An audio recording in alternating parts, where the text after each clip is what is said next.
তো দেখতে পাচ্ছেন, অন করা যাক। আজকের আনবক্সিং ভিডিওটা আমার জন্য ভেরি ভেরি স্পেশাল। আজকে আমার জন্য এটা খুবই স্পেশাল একটা আনবক্সিং ভিডিও। যদি আমি আনবক্সিং ভিডিও করতে পারি না, এটার সাথে সবাই পরিচিত কম বেশি। আরও আছে, সাথে আছে এই জিনিসটা, একটা এসডি কার্ডও আছে 128 GB। তাহলে শুরু করা যাক, আনবক্সিং করা যাক, আপনারা সাথেই দেখেন। এটা হচ্ছে সোনির A7 ক্যামেরা। তো প্রথমে আমরা পেয়ে গেলাম হচ্ছে ইউজার ম্যানুয়াল। তো এই হচ্ছে সেই আমার খুবই স্পেশাল পছন্দের একটা বডি। তো সাথে থেকে দেখা যাক আরও কী কী আছে।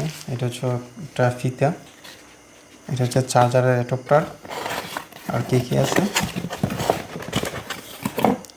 এখানে আছে 2টা কেবল। আসলে প্রথম হচ্ছে বডিটা আনবক্সিং করা যাক। সোনির A7C বর্তমান সময়ে সবচেয়ে ইউজফুল হচ্ছে এই বডিটা, সবাই বেশি এটা ইউজ করে। তো এটা চাইলে এটা রোটেটও করা যায় ডিসপ্লেটা। এটার সাথে হচ্ছে আপনার বেশি কিছু নেই, চার্জের যেই অ্যাডাপ্টার সহ যে কেবলগুলি আছে ওইটা আছে, ঠিক আছে। আর হচ্ছে এটা ফিতা। তো দেখতে পাচ্ছেন, অন করা যাক।